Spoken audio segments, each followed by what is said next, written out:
Sally Parks. I'm with the Palm Harbor Historical Society, the Palm Harbor Museum, and I'm very fortunate to be here today with Bob Noell. Bob, tell me what your full name is and why were you named that? My full name is Robert Earl Noell, and my father's name was Robert Marshall Noell, but there was one ahead of me that didn't make it, and so I am not a junior. So I was named after an Earl, and I don't know who that Earl is. I see. Okay. And what year were you born? When's your birthday? I was born March 19th, 1934. I was born in the Virginia mountains on Lone Pine Mountain out of Bedford, Virginia. And born in a house that all of the floor wasn't even in the house, and it was cold in the wintertime, but they went there to have me at my father's brother's house. And that's where my cousins and all live now, in that area in Virginia. So that's kind of home to you in a sense? Well, it's where all my relatives live, you know, on my father's side. So why did your parents go there to have you born there? They were on the road then? Yes, my mother and father both traveled. They both were like performers. My mother did a lot of sketching on paper of things that were very amusing. They could make a head and turn it upside down on paper, and it would be a different head. Instead of smiling, it'd be frowning or something. And she did a number of those. My father was a ventriloquist. My father was also a blackface comedian. My father sold medicine. He put on a free show to get a crowd to sell medicine in the earlier days, you know, actually before I was born and then after I was born too. I don't remember a lot about the medicine shows. I do remember when they sold later on some medicines, but what kind of medicines did they sell? The same medicines you buy now in the drugstore. Most of them came out of Chicago. They didn't have television to advertise things. They did have some radio programs that advertised them, and medicine show people would take them out and give their spiel about them, and some of them were pretty good. They had some oils and liniments and that were good. They had some salves that were excellent for healing and such. Bob, you mentioned your father was a blackface comedian. Tell me what that means. Well, you take burnt cork out of Coke bottle caps and you burn it and it turns black. Mix a little water with it, and it's black. It's black. Blackface comedian was comedy shows, and very popular, I would say, in the 30s, most likely 1890s to the 30s. I don't know how far it goes back. It may go back further than that, but they had a lot of different skits they did that was entertaining to both audiences. And we had a rope down the middle of the audience and white on one side and colored on the other. And when they went in to see the show was in the middle, and it was white on one side, colored on the other, because almost all of the little towns we played, there was close to a 50-50 mix. So they were segregated audiences. That's right, yes. And yeah, it was a different time, wasn't it? that's a different time. And everybody enjoyed the show, but as time went on, somebody said something one night about the little blackface dummy, Sambo, little black Sambo. And so Daddy put the dummy away and never used him anymore. That was in a little town in North Carolina.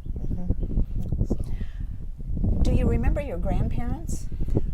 I never saw my father's parents, but my mother's parents were show people. Now, the man that raised my father was a showman, a traveling magician, one-man horse and buggy show, medicine show salesman, came to Syfax, Virginia, which was a one-store town, and put a show on, and Daddy got permission from my grandfather, his daddy, to go with Doc. He left and stayed in the business all of his life, and now we're like 7 generations in the amusement industry. Wow. And he married my mother when he was about 20 years old, and my mother's father was also a blackface comedian and also a ventriloquist. And her mother performed. She played a zither, and I never saw her routine, so I don't know exactly what she did. But I have seen my grandfather on my mother's side, Blackface show. Yeah. And did they travel like your family did too? Yes, but they traveled. They traveled by train and went to little towns, and either be in a schoolhouse room or a church or some little hall that they put on their show, and not many people, but didn't take many people. It was in the early 30s, you know, and it wasn't as much money around as there is today, although it's shortening up now. So tell me a little bit about, you have a sibling, a sister. I have two. I have a sister, and I have two sons, and one son lives about less than a mile from here. The other one lives in the old home place in Clearwater, which is 10 miles from here. And Robert, my oldest son, has a boy and a girl, actually a girl and a boy. Jenny runs the Treasure Island Fun Center, which is on Missouri, turns into Seminole Boulevard, and it's on Seminole Boulevard on the right-hand side of Treasure Island Fun Center. It was moved from Treasure Island over there. My son bought that piece of property and moved it over to the mainland, and it's been very successful on the mainland. So still in the amusement business. Yep, still in the amusement business. That's right. Yep. Right. My youngest son makes games too and sells merchandise to my oldest son. My oldest son has Walmart stores, the games in the vestibules. I see.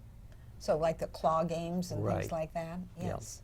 It's a pretty big business. Yeah. It's pretty big business. He's got, I'm sure it is. I don't know how many, but he's over 500 stores. Wow. Bob, what was it like traveling around from town to town? You know, you lived a very untraditional childhood. Yes, I did. You didn't live in one home for all of your childhood, or even maybe 2 or 3 or 4 homes, but in the same town. It's funny. I went to school a week in each place, and when I'd go to school, A week, Is that what you said? a week, Okay. a week, 1 week. Wow. Now the first day in school, they say you were that little show. Yes, I went to the little show. Well, what do you do? Well, the first day is telling stories and such as that up before the head of the class, and I'd tell stories like, you know, when we were out in Texas. If you're in the South, people don't know what it's like in Texas. They didn't know. Armadillos is new to Florida. They only came along about 30 years ago, 20 years ago. You know, they worked their way around. I'd tell them about the armadillos, and I'd tell them about the wolves, and I'd tell them about the coyotes you could hear howling at night, which I didn't see many wolves, but I heard the coyotes a lot. And then if you were someplace else, like on up in North Carolina, you'd tell about the alligators down in Florida, and so then they liked what I told so well that day 2 and day 3 and day 4 and day 5 was in other classes telling my story. And it was the same. It was the same in every school. It was the same in every school. That's amazing. And, so what did you learn in the process? I didn't learn a whole lot. No, I didn't learn a whole lot. I went to some schools, it was dirt roads, school buses. I went to one school, and I don't remember where it was at. It was in the coast of North Carolina that must have had over 50 buses. Well, you get kind of confused when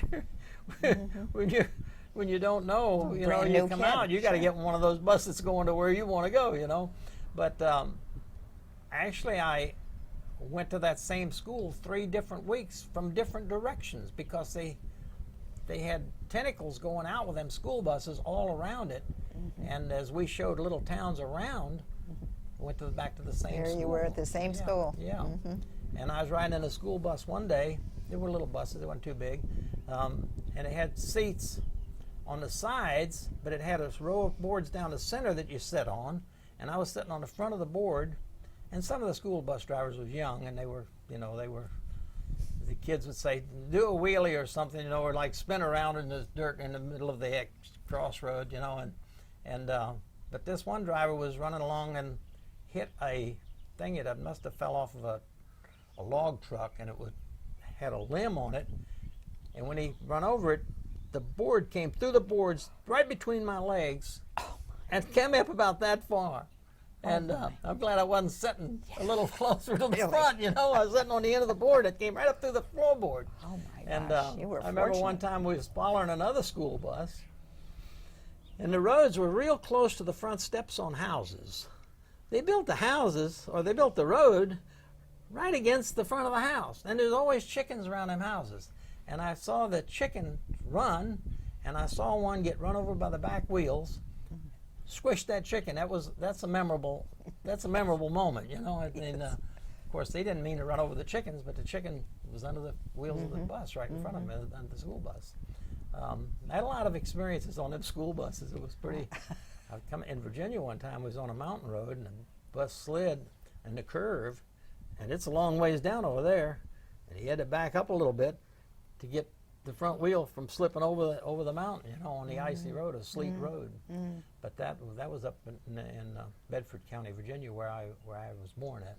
And Bob, tell me a little bit about where you lived. I mean, did you when you were traveling, did you stay in motels and hotels? no, or? we always had something to stay in. We always had, since I can remember, we always had a trailer, some type of a trailer. And of course, in the early days, there wasn't much of a trailer. But as time went on, they got better. And a little bigger, I assume. A little better living conditions. You know, I remember when 1946, Daddy bought a new Spartan trailer after the war. And in 46, you couldn't buy a lot of things, so he got this new Spartan trailer, and there was a place in it for a refrigerator and a place for a stove, but you couldn't buy a stove or a refrigerator at the time. So they used the ice box for a while, and then finally they was able to, at the stores, had a refrigerator you could put in there, see, and then a stove. And so that, and they didn't usually have a bathroom. You had a bucket, you know, didn't have a bathroom in the early ones. But So then, these trailers were small, maybe 10 feet long, something like that? no, the Spartan was about 26, 28 feet Oh, long. that's The good Spartan size. was. Right. Now, earlier But on, your- they were yeah, only your about early 10 or ones. 12 feet long. Earlier on, you know, Daddy had one that I don't remember, but Mama told me about it. That had a wooden tongue, and and she had bought too many canned goods and stuff to put in the trailer, and they was trying to go up the Tennessee mountain over there, and on a dirt road, and they couldn't make it. And Mama had to throw out the canned goods. It was like Lucille Ball's long trailer. I don't know if you remember that movie Yes, or not. collecting Throwing the rocks. rocks. And yeah, well, so Mama was out there helping push the car in a trailer, trying to get it up this dirt road in this, you know, in some of them Tennessee and Kentucky hills. Right. So what kind of cars did your dad have to pull these trailers? Or were they trucks or No, cars? later on they were trucks, but earlier on, I remember he had a Dodge. I think the pictured in the book there's a Dodge, and they're all square cars, you know, all square cars. The trailer wasn't What do very you heavy, think? but it seemed Maybe heavy at the 6 time. or 8 horsepower? What do you Oh think? no, they would have been Model Ts are 26 horsepower. Oh, okay. And a Model A is about a 40 horsepower. Oh, okay. So anything other than those would have been more horsepower. Right, Yeah. right. And they would have been more. They would have been, I don't know, 60 horsepower, 80 horsepower, something in that category.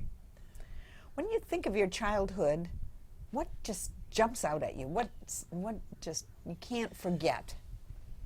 Well, what really jumps out at me is the breaks that I got that most people don't get. I had a wonderful life. Me and my wife had a wonderful life. I died right today. I had a good life. You're you know. fulfilled. I had a good life. That's right. And so nothing really jumps out at me. I can remember real well staying in New Orleans for Mardi Gras, and I could go down the street and see Mardi Gras. I was very little, and almost lost my arm there in New Orleans. With all of those big floats used to be pulled by mules, and they throwed stuff off the floats. And I'm standing there on the side of the street, and a little airplane, the plastic one, hit me and went, and I grabbed.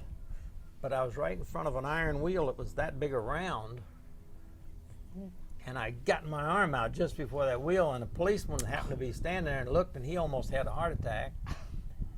And thank God I got my arm. You know, you are I would have lucky. been a different person Right. had I have lost my arm right there, and I Yes. could have really. Yep. That's a memorable moment that was very scary. We stayed at 820 South Claiborne Street, is right where the big sign is for the Dome now, and it was a metal junkyard behind the trailer park, and it was behind a gas station. 820 South Claiborne Street, it stuck in my mind. And did you do medicine shows there? No. Oh, No, okay. we You were just was traveling the heart of winter. That was the center of winter. And although, and sometimes we did show through the winter, but that would become to take a month off or something, you know. And I went to Magnolia. The telephone number was Magnolia 8033 at that gas station. You can And still I went remember. to McDonough 11 school, and that was the last school I ever went to, and that was in 1946. So you were 12 years old? I was born in About 12. 34. Yeah, about 12 years And old. and the school was, I don't know, there were little different people than the people along the coast in North Carolina. They were little bit different people. I liked it better in North Carolina, truthfully. Would you talk a little bit about the medicine show? You talked about selling the medicines. I think in some cases you sold them right off the back of the trailer, right? Right. But then you had animals too. Well, Daddy got animals, before. and that was a show that he charged to see, and that's when they kind of evolved from medicine shows into the animal shows. And the early animals that you had, talk a little bit about them. Were they birds and well, a actually, goat Doc or Etling, he whatever? was with us for a number of years. That's the man that raised my father, that took him out of the Virginia mountains. He had a bird act. He trained doves, and he turned them loose on a little table there, about, I don't know, 6 feet by 4 feet or so, and they would do all kinds of things. They'd get on the little turning thing, and they'd walk up a ladder, and Like a little they'd do wheel all and kinds of so on. things. They do all kinds of things. And then he would he'd make one fly off, and he'd fly around the crowd and come back, and then he'd put them in a box and he'd feed them. And but that was just I was an outside free act kind of. And the outside free acts then consisted of my father doing juggling act, balancing acts, and the dummy, Sambo, Little Black Sambo. My mother did things on the chalkboard. Her arts. And actually, she'd tear a piece. Actually, it was a piece of paper that she tore off each time and would give to the audience. And then we had free movies. We had a screen out there, and most of the movies was like newsreels, 15 minutes long. So if we put a show on inside and showed some animals, then they'd go out and see a free show. Then we'd sell some candy, and in the candy there was prize. A ticket calling for prizes was hanging up. If all the candy was sold, all the prizes would be gone. And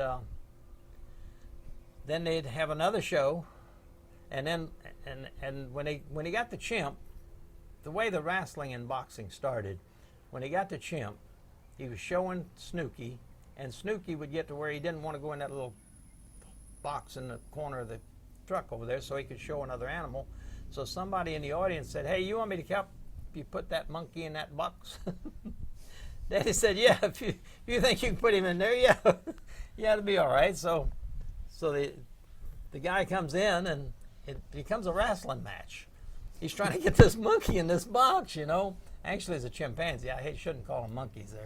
They're man-like apes, and my mother and father did not like. You them know the to be difference called between monkeys. them, That's of course. right. There's a difference, and so it turned out to be a pretty good show. So then they kind of featured that on another show. Do you think you can put the monkey in the box? So yeah, okay. So then it turned out to be a pretty good show. So then Snooky, if he didn't want to do anything, he'd go in the box. He learned. So then Daddy said, "Well, okay, this will be a wrestling match. You got to put Snooky's shoulders on the floor."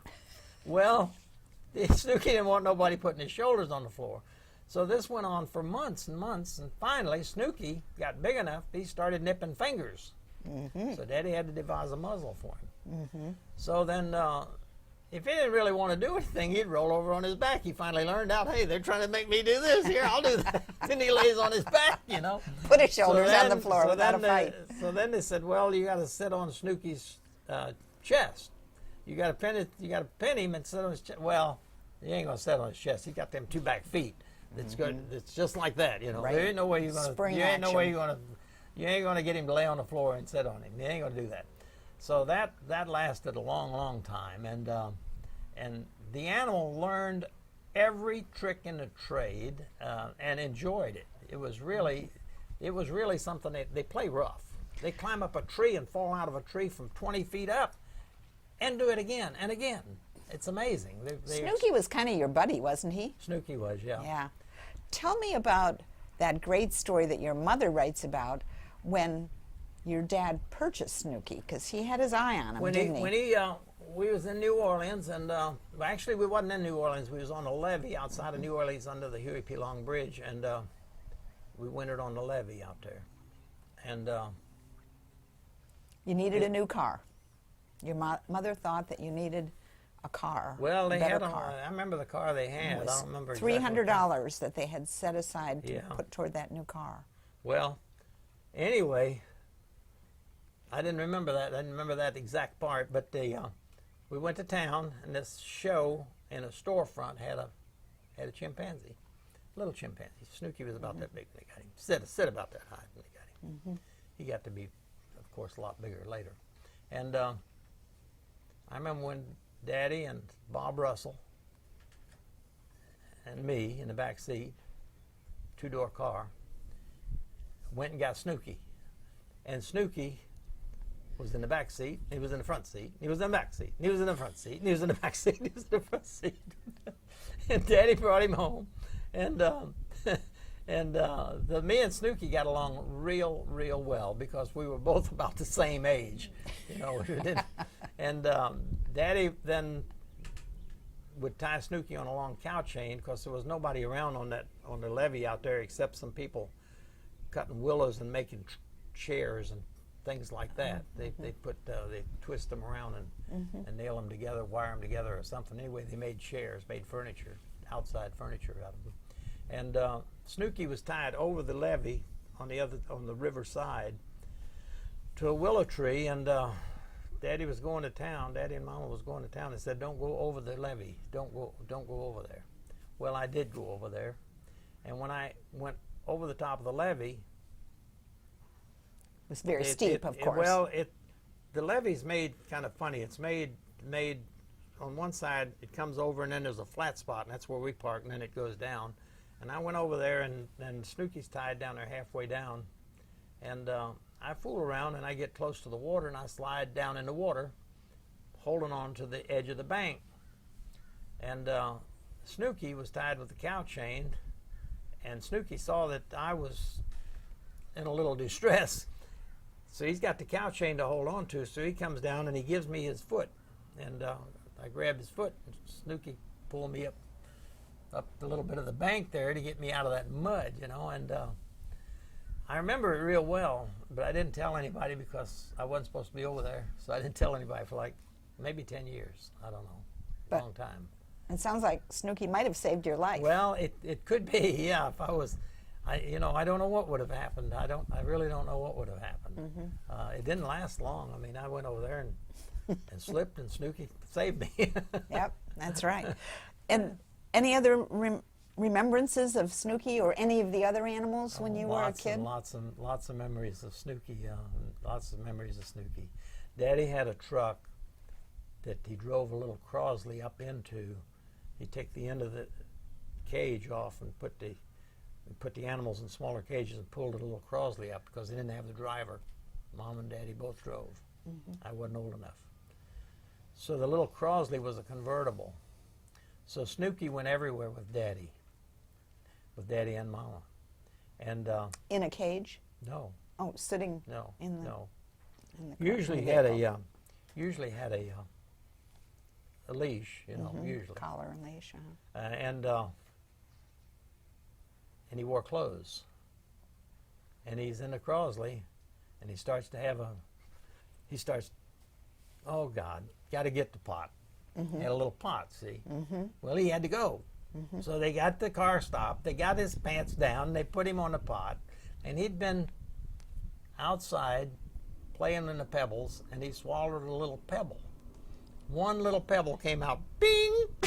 And he sat there and he looked kind of sheepish, you know, and that was it.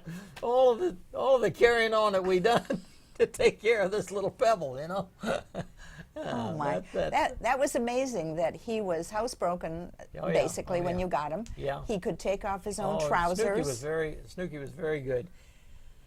Snooky would poop in the corner, covered up with sawdust. Sawdust was in the cages. Mm-hmm. If he had a bean can or anything, he'd pee in a bean can. He'd sit it in the other corner. Mm-hmm. But if he got thirsty, he'd drink it. Oh my! One of my jobs to be sure that he had plenty of water and everything all the time, you know. Mm-hmm. And did you ever take him to school with you, or did you have any Mama and Daddy experiences? had what they called a school show, and they did put on school shows, and they did take the animals to schools in the wintertime when we wasn't working out on little towns, and showed lots of schools. I don't remember what they charged, but it seems like it was like 10 or 15 cents. And some of those schools had a lot of kids in them, and a lot of them got a good show, you know, in their auditorium, whatever their auditorium was, you know. Right. And most kids have playmates when they're kids, so maybe Snooky was your playmate as a kid? Snooky and me was usually Snooky was in the cage, but that didn't make any difference. In the truck that was built in '46 in New Orleans, there was iron bars, and I used to play with Snooky through the bars, and I climbed up a ladder outside the bars because he was sometimes in the second cage up. There's a cage at the bottom and a cage at the top, and there was 4 cages, 2 and 2, and they could go from one to the other. There was a sliding door, so you could let them go from one to the other. And he would always let me know if he wanted something. He saved things. He'd save like a chewing gum wrapper. Show me a chewing gum wrapper. He'd save a bottle cap. You know, he'd save something. He'd let me know he wanted something. That's you what know, he wanted. whether it be a piece of apple or orange or anything, go get me something. You know, and I'd go get him something. I've done that even up till the last few years. I was going up here. I'd go to the hamburger joint when the hamburger joint was selling them big hamburgers for $1. I'd get 50 hamburgers at a time and take it down there and give him a hamburger. You know, Is Snooky still living? No. Snooky died early, quite early. I don't know why he died. It was the hottest day of the summer, and we were in North Carolina, and he died. And I was there watching him most of the day, and he was upset and like nervous or something. And Duke University autopsied him and said it was probably heat frustration because it was the hottest day. But he was in a cage that was open on both sides, so the breeze could, just like we are here, the breeze could blow through it. And I still got Snooky though. They embalmed him. They took his brains out and they took his stomach out and they embalmed him. And my mother put him in a vat of formaldehyde for 2 years and left him in a barn in North Carolina. We had a winter quarters up there, and at the time, and went up there and got him, put him on top of a panel truck, and they aired him out because that formaldehyde smells, you know, let him get aired out good, bringing him to Florida. So I still got Snooky. Oh, that's very sweet. There were a lot of other animals, of course, in your life and in your parents' life. So what were, you know, they were famous for the chimp farm in Palm Harbor. They never wanted meat eaters. They never had meat eaters, and they didn't. Snakes didn't appeal to them, but I usually had snakes. But like I said earlier on, if you were in North Carolina and you had an armadillo, they had never seen something like that. If you go to north a little bit, they never saw an alligator, they never saw an armadillo, they never saw some of the southern animals. We've had bears. I used to play with a bear all the time. Put a big old leather coat on because he wouldn't bite you viciously. He'd bite you, just hold on like a dog or something, you know, and you needed something like a leather coat on to protect your arm while playing with a bear. And so we did have some baboons. We did have some Cody Mundies, things that people don't see. You don't, if you went to Wisconsin, you wouldn't take a badger up there to show it to them. You'd take something like an armadillo or something. Bring a badger to Florida because you don't see them down here. That's right. You bring a badger down here. Yeah. But we didn't have any badgers because they bite bad. Right. Yes. So, talk to me about how your family got into the 8 family business. Was Snooky the way when Snooky was in that showroom. Daddy wanted to get Snooky, and I think Snooky was $300, and Mama had 300 silver dollars. So they go to the pawn shop in New Orleans, and they said, Daddy said, I want to keep these silver dollars, but I need to borrow $300. So the Jewish fellow said, well, okay, I have $300, but what are you going to leave me for security? He said, I'm going to leave you these $300. He says, you have $300, I'm going to give you $300. But what are you going to give me for security? It went over and over, back and forth, back and forth. Finally, Daddy told him, look, this is $300, right. But I want to get this $300 back paper because money. my mama saved coins, So anyway, they did get the chimp, and they did go back and get the silver dollars, and they paid him the interest, whatever it was, and eventually, and then so he got Snooky and brought him home. He brought him home in that car, and he was in, like I said, in the front and the back, in the front and the back, and Daddy was driving, and Bob Russell was sitting on the right side, and I was in the back seat. And your mother described your daddy and Bob as being a train wreck by the time they got home. Well, they got a few scratches and torn. He was all over the place. The chimp was all over the place, but he wasn't. He didn't make any problems. No, he just was being being playful very and active, excited. Very active. And then what was the next animal in the chimp family that you got? Do you remember? Well, I think, I don't know whether it was Suzy or Joe. Joe, yeah. And Suzy was a female, and Joe was a male. Joe came from the St. Louis Zoo. He was a trained animal. He could ride a bicycle, tricycle, roller skates, scooters. Every time Daddy went off on a motorbike or anything, one of the animals sitting behind him on the Snooky went every place with Daddy, and then when the gorillas came along, a gorilla went with Daddy on the motorcycle, on the any place Daddy went.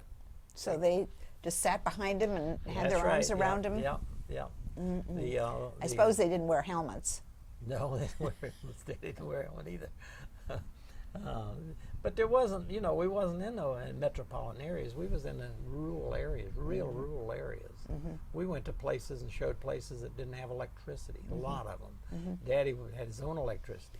Daddy would run a drop cord over and hang it in the store, and the store would have the biggest Friday and Saturday nights they ever had because they had a light bulb hanging in the store. And we drew a crowd, I would take the sound truck and run and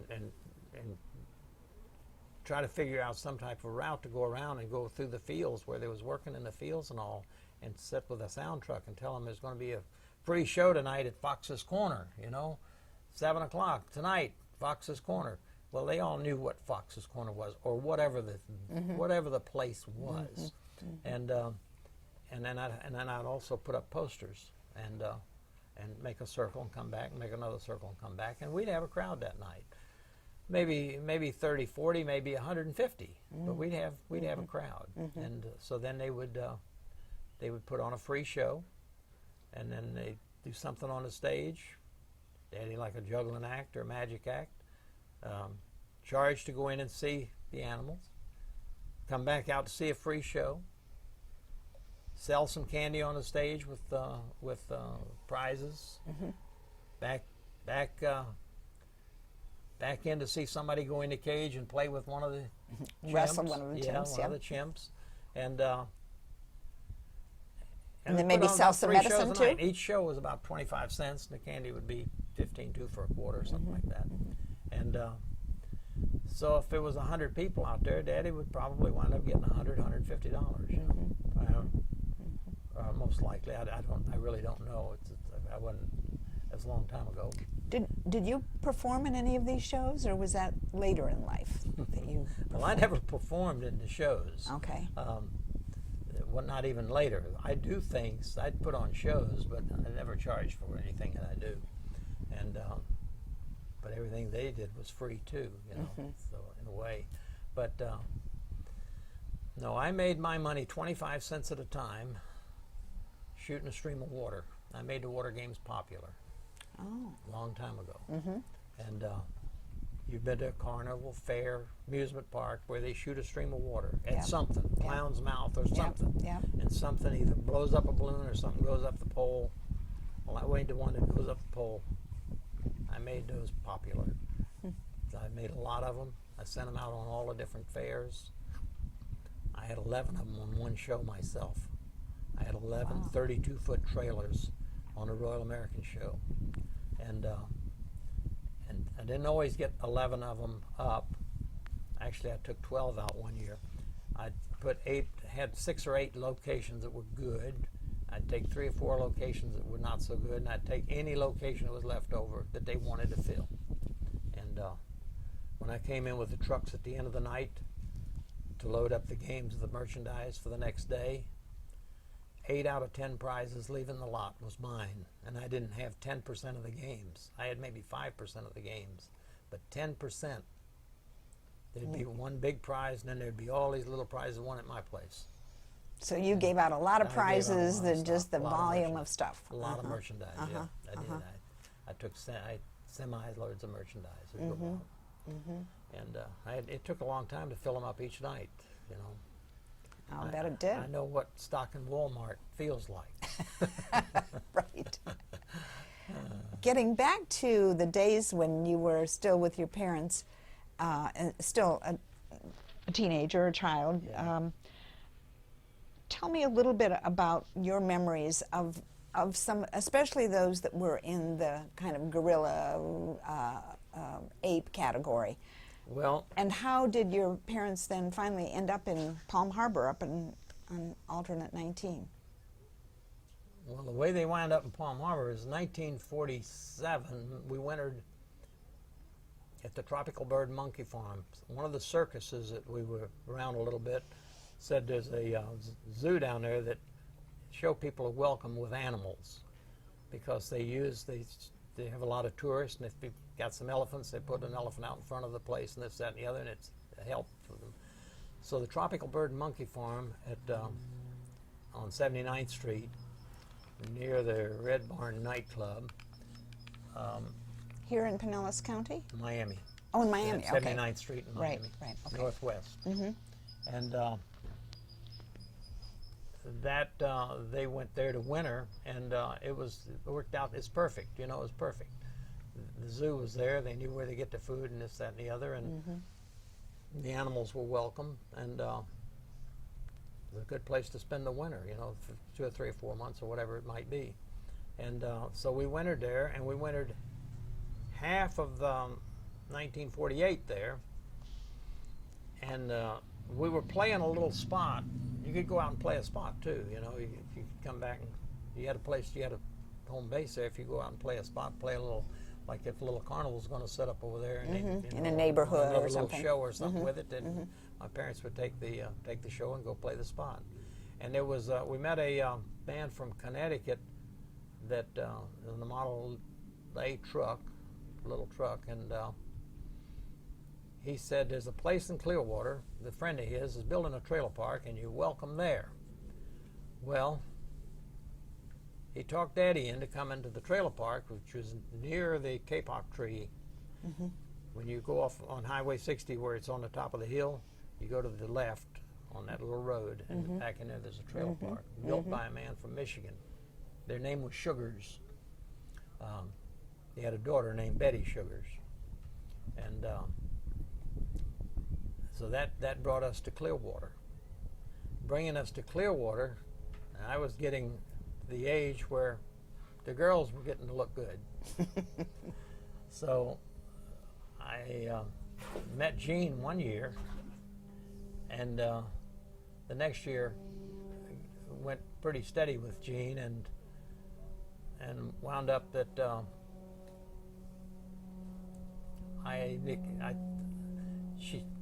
she got pregnant. So So I came back and married her. So then when I came back and married her, my parents knew that they needed a place near Clearwater because I was probably going to be here. So they wound up buying the little zoo that had 3 alligators and a couple of monkeys where the chimp farm is at now, and which is on Alderton 19, about 2 miles south, 3 miles south of Tarpon. And had to clear out all the palmetto and everything. So they bought the property. Wasn't a very big piece of property. What year was that? Do you recall, Bob? Boy, it must have been about 1950, 51, 52, along in there. 53 maybe. But it was a zoo for 10 or 15 years before they bought it. So it was founded that it was a place that the animals could be and everything. So that's how that got started, and that's how they always come back to the Clearwater area. And came back. So they still traveled, and then they would come back in the winter time. We had a man that was with us, is Cliff Faust, that was a magician that helped put on the free shows and all, that stayed there and took care of the animals while they were gone. They took most of the animals with them, but there was some animals left. The 3 alligators and 3 or 4, 8 or 10 monkeys or whatever. You know. Some came with the purchase of the zoo, I take it. Yeah. And they never turned any down when anybody wanted to get rid of animals. They never turned any down, unless they were meat eaters. They didn't want any cats. And in fact, in Miami, a guy called him and said, "I got a bear and a tiger. I got to get rid of them." Daddy said, "Well, I'm interested in the bear, but I really don't want the tiger." He said, "Well, I'm going to shoot him if you don't come get him." He said, "Well, don't shoot the bear yet." Daddy went down and got the bear, and sure enough, he had shot the tiger. Oh, my. And I assume they skin them because the skin's worth a lot of money. Daddy kept that bear there for, I don't know, he must have been there 20 years. He died a couple of years ago. He was there forever. The bear was a good old bear. You know, Daddy was kind of funny too, and Daddy was braver than me. The bear got out one day. Well, the bear's out there walking around. Well, he's a big bear. He's a big brown bear. Daddy goes and gets a syrup bottle out of the house trailer, comes out, sticks a syrup bottle in their mouth, which they're used to that when they're in the cage. So he was used to it, and he didn't realize there's no cage there or anything. But he wasn't a mean bear. So Daddy takes him with the bottle, takes him over to the cage, puts his hand through the bars into the cage, closes the cage back up, and locks the door. I mean, it's that simple. It's that simple. When you know how to manipulate an animal, I guess you have to do that once in a while. So bears were big in your life, but what other animals came into your life as you were traveling around with the medicine show? There was a friend that went to war in the 40s, and he met a lot of Australian people. So after the war, he went back over to Australia and lived in the outback. And he actually saw a wild duck-billed platypus, which is rare that anybody ever gets to see one. And he brought back a little kangaroo, about so high. Brought it back on a ship? Brought it back on a ship, yeah. He took a ship over and come back on a ship. Airplanes wasn't as popular then.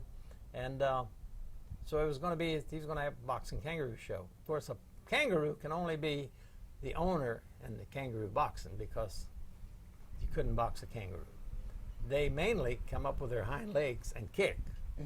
But they put boxing gloves on him, and he'd get up there with him, and they kept like he's boxing. It was a boxing kangaroo show. And on the ship, they actually used him in a movie. I forget which one, On the Road, one of the On the Road movies or something with Bob Hope. Bob Hope, yeah. It was one of the movies like that. It was just a short scene. I know the kangaroo was running around on the ship, and but he's smart enough not to jump off the ship. And so he was with us when we met him. He was catching rattlesnakes at the springs up there at where the Springs boats started at, because they just sold here recently. Silver Springs. Silver Springs, yeah. And he was catching rattlesnakes for Ross Allen. And and Very he- big guy in snakes. Yeah, and so he left there when we showed near there and joined us and went on with put his little show up, Boxing Kangaroo, and he never made much money, but he was from Binghamton, New York, and Bob, did any of your friends, people that worked with you, you yourself or your parents, lose any limbs or have any serious injuries from the animals? my father got bit pretty bad, and real bad, really. But I knew he was going to get bit, and it's his own fault he got bit. Why was and that? every time I got bit, it was Daddy's fault because he said, take the muzzle off of Butch and let him go in the cage there. I said, no, I'm not going to take the muzzle off. He's going to bite you. He said, he won't bite you. Take his muzzle off. So I took his muzzle off. He took my hand. He bit my finger, that scar on my finger, right there. I see it.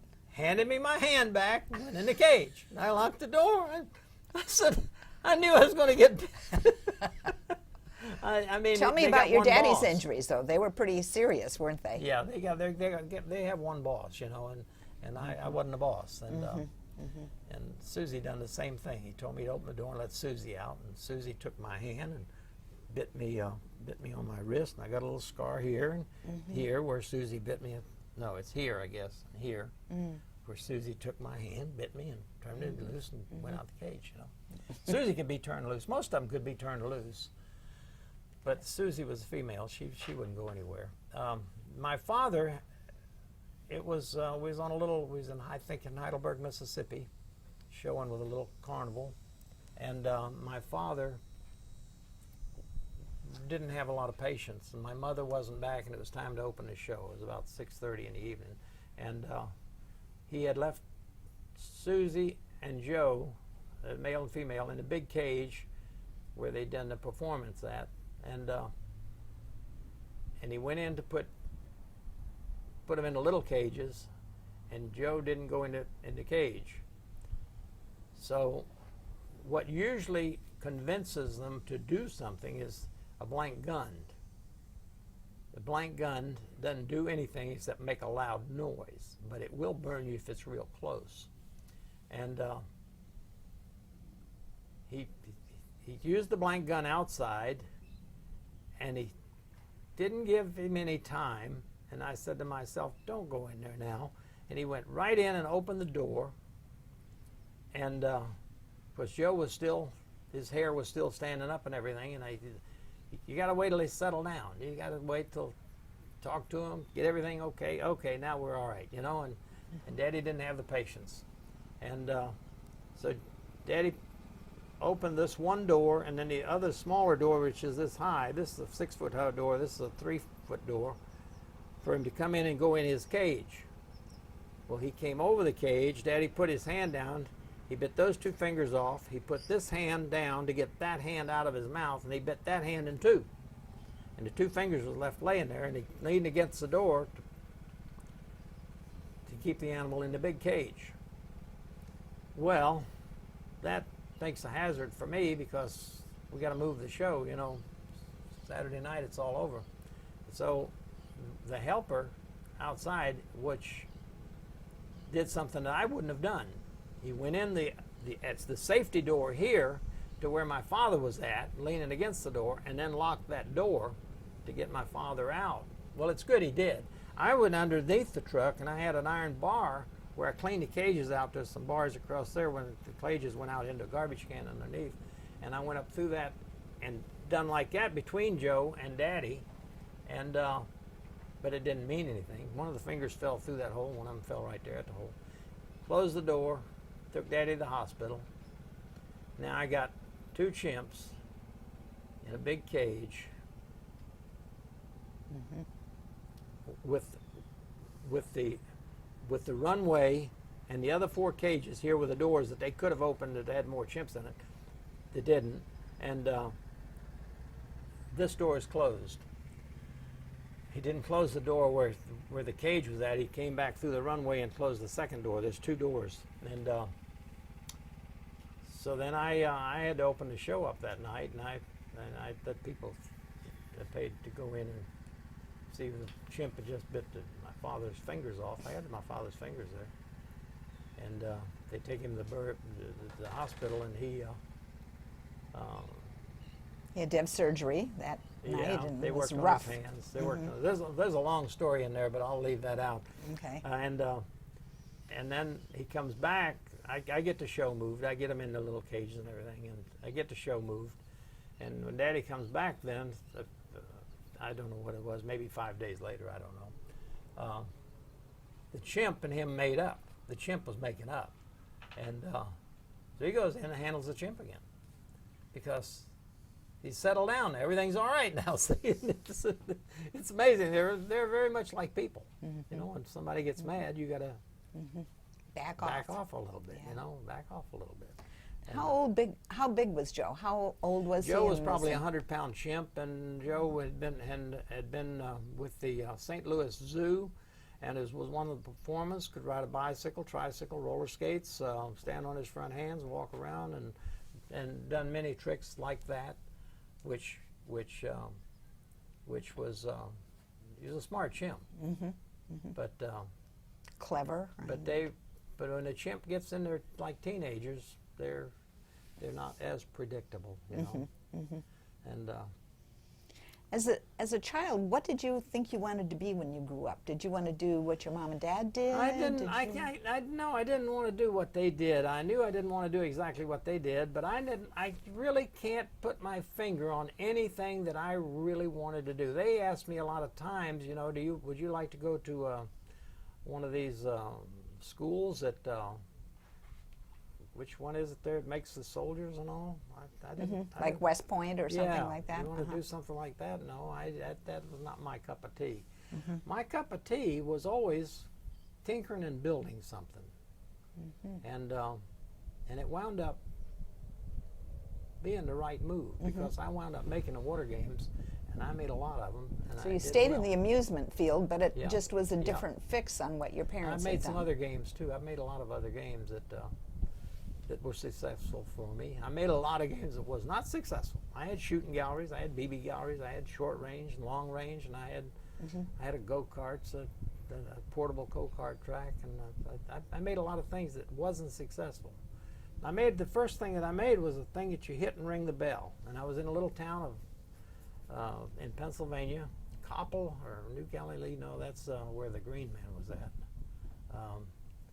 Homer or Clymer. I was in Homer, and then we went to Clymer, or Clymer and then to Homer. Anyway, there was a blacksmith shop there, and the guy wasn't busy. And I went over and I said, "You want to build something for me? I know exactly what I want, and I'll get you the parts you need." He said, "Yeah, I'll be glad to." So, starting on Monday evening, we started a high striker, a thing that you hit and ring the bell.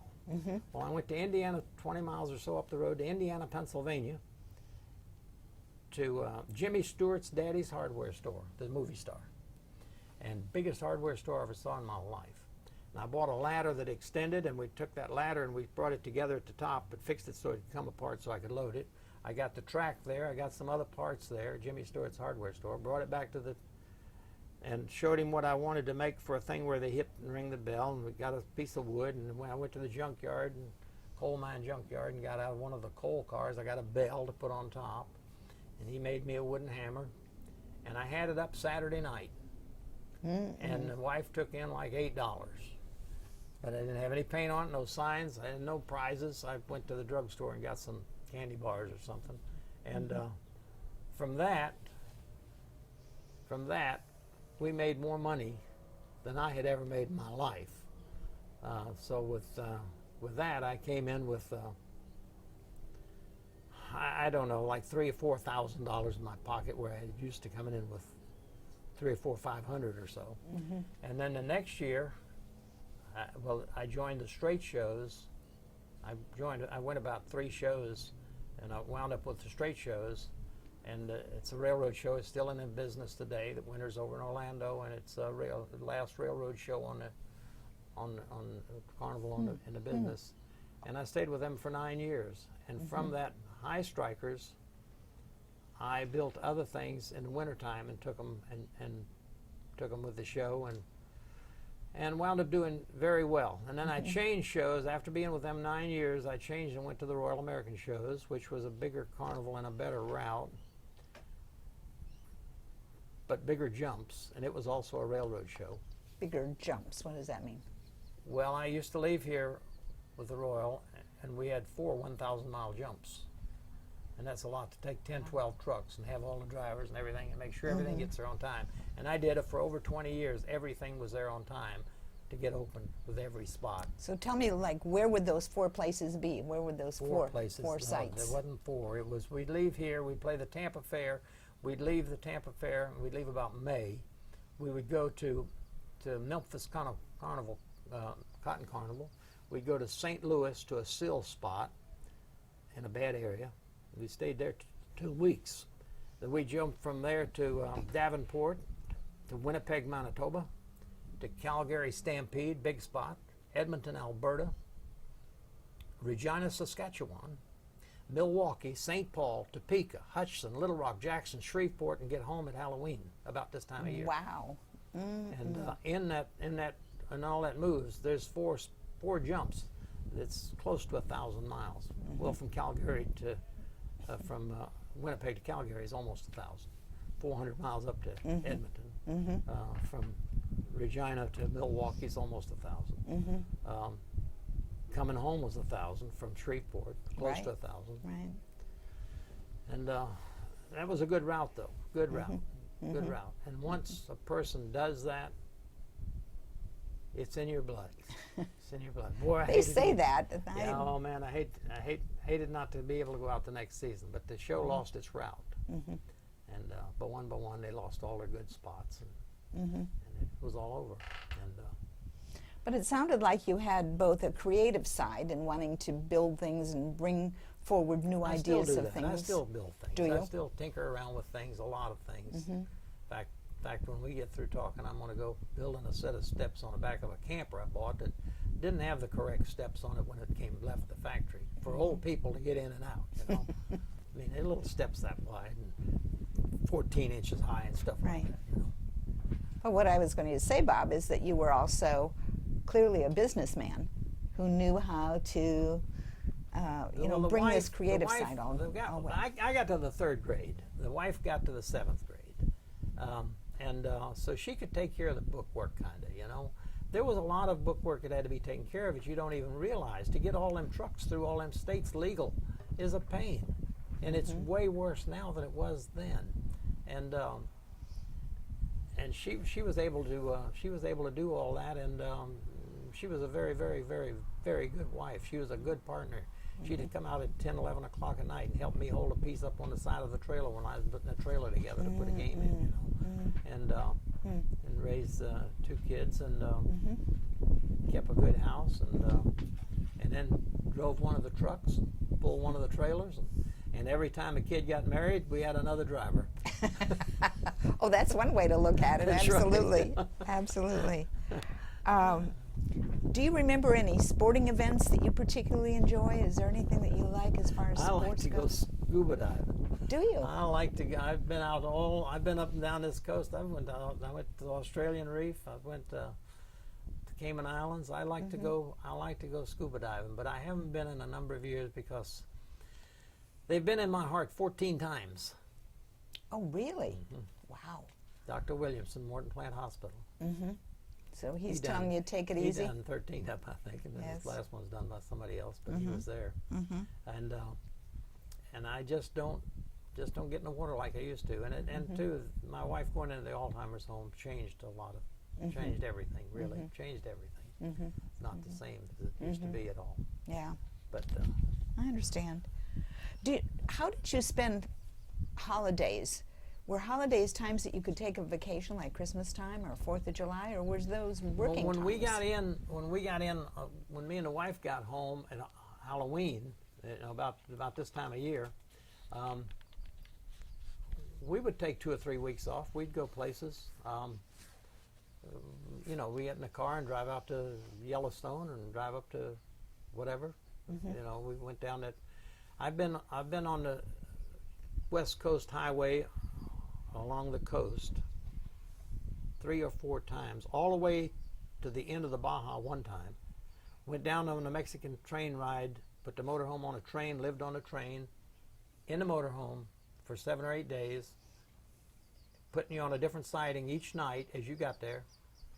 And then they'd tell you, the wagon master would tell you where to go eat, where the good water was at, where to stay out of, and this, that, and the other, and tell you what you're going to see tomorrow as we're riding along.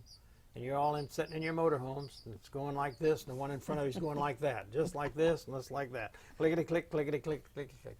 Take you to the next little town or siding or whatever. Went through the Copper Canyon Mountains, went through 98 tunnels, some of them over a mile long.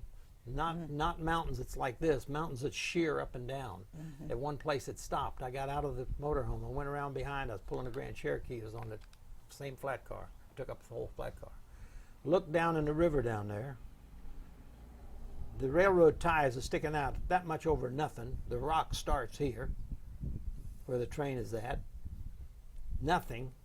And down in the river down there, 1,500 feet below me, there's flat cars just like I'm standing on. Oh my gosh. Yeah, you had some second thoughts about that. What am I doing here in this bill? Yeah, it makes you feel kind of funny. It does. They don't do it anymore. It changed hands, and they was afraid of lawsuits should something happen. So they stopped doing the house trailers and campers on trains. But you can still take the train trip. And we went out to the end of the railroad tracks there, and that was the Sea of Cortez, and we drove down to Mazatlan. We caught a ferry boat there. I watched Mardi Gras in Mazatlan there one year. Took the ferry boat over to the end of the Baja and then drove out up the coastal highway into California and stayed at the trailer park there, and that was the end of about a 22-day deal total, everything on that trip. It was a good trip. And so I've been up and down that coastal highway out there in cars and then motorhomes, and I don't pull trailers very often. Yeah, I understand that. Did you ever go to church? Went to church about a number of times. I'll tell you the experiences I had in church. Staying at my aunt's house in Virginia, where the house I was born in, she gave me 10 or 15 cents to put in a hat, and we went to church. Well, the church wasn't kind of what I expected, because it happened to be a funeral. And a whole bunch of kids was there and squalling and crying and carrying on, because I don't know whether it was their daddy or their mama, but one of them was in the coffin. And it wasn't something that made me feel very happy. So the next year I'm back up there at my aunt's house, which they'd take me there and let me, because I got some cousins and all there, you know. We go to the same church. The same kids are squalling and hollering and carrying on, because mama now, it was daddy, now it's mama, or vice versa. So that was my experience in that church. Now I go back to that church because the cemetery is out there with my relatives and all, and I put a little show on there in the hall for them once in a while. Then I went to church in Clearwater. I went to church someplace else, and it was Sunday school, and I was little. And they asked me to read this. Well, I couldn't read it. And they all made fun of me. And I said, you know, they're not going to be bothered with me anymore. A cruel experience. A cruel experience. And that's my experience of the churches. Not good. Not good at all. I lived up near where the chimp farm was, the Noell chimp farm, and I met your mother. I never met your dad. What year did your dad pass? You know? You know, I should know exactly, but I don't know exactly. He's buried, I know where he's buried. Was it in the 60s? I was playing the Dallas Fair at the time, and I drove back for the funeral. And I haven't been to the Dallas Fair in probably 15 years. So it was about 15 years ago. I think Daddy was 82, I think. I'm sure. I think he was born in, well, he got married in 1920, I think, and he was about 19 or so when he got married. So, so I guess he would be 100 years old if he's living. And what about your mom? When she was about 4 years later. And I was here when she passed away. They were an amazing pair. Yeah. You couldn't. Well, I tell you, I couldn't have myself. I couldn't have had a better wife than I had. I've got a She doesn't know me now. She said, I go down there just about every day. I've missed 1 day and 10 now, which was 2 days ago, and I'll see her before the day's over.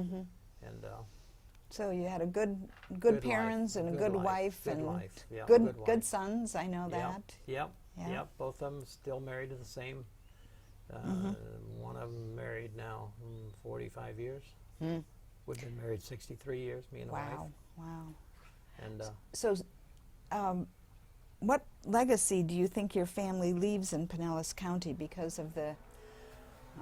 well, I think that my family, and your- I think my family so far, you know, what I've got of my own family and my mother and father, I think that I know they gave my mother and father the key to Tarpon Springs one time, so they must have thought it was all right. And I think that everybody, not many bad things can be said, if any. Right.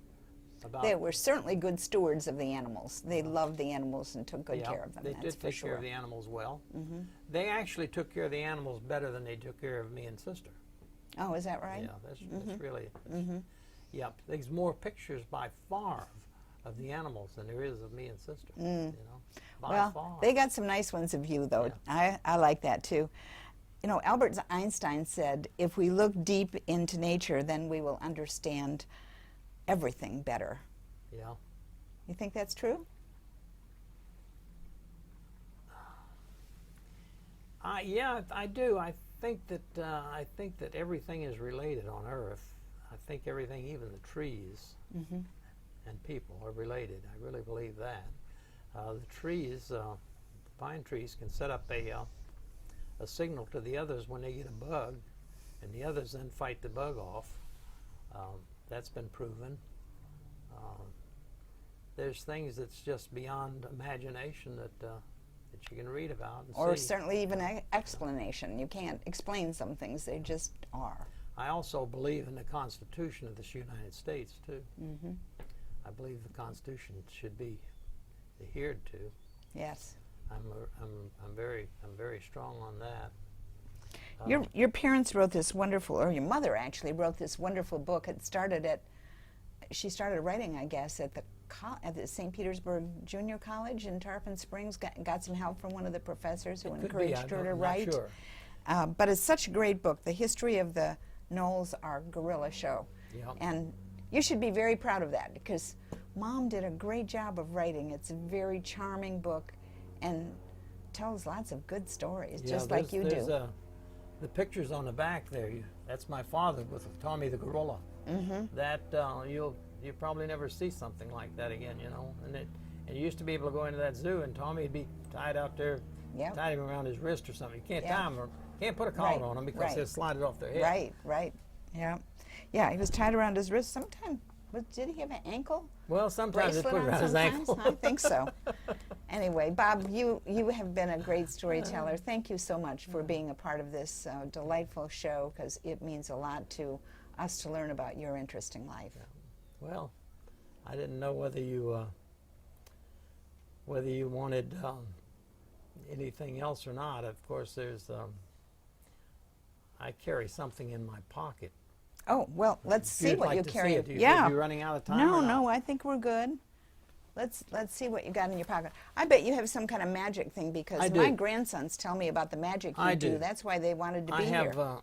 I have the miser's dream. Do you know what a miser is? Yes. What is a miser? A miser is one that saves all of his money and doesn't give any of it away. You got the camera on this good? This, I have an empty hand, and I have an empty hand, and I have a few dollars. That's 1, 2, 3, 4, 5. How many did you count? 5. I swapped in, so you see both ends now and all the way around. Is that right? Is that real?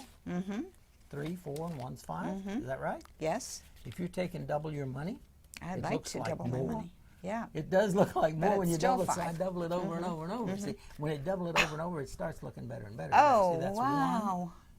1, 2, 3, 4, 5. And now if you notice, they're all $100 bills.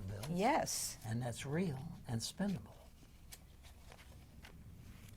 Bob, I have 5 $1 bills in my wallet. Could you do that for me? Give them to me, and I take and work with them, and the next time I see you, I'll tell you a story. Okay, that's good. That's good. I take and give these to my girlfriend or wife. My wife, when she was here, she Right. hasn't been here in 3.5 years. Right. She takes them down to Walmart. She always brings me back Oh, about my $5.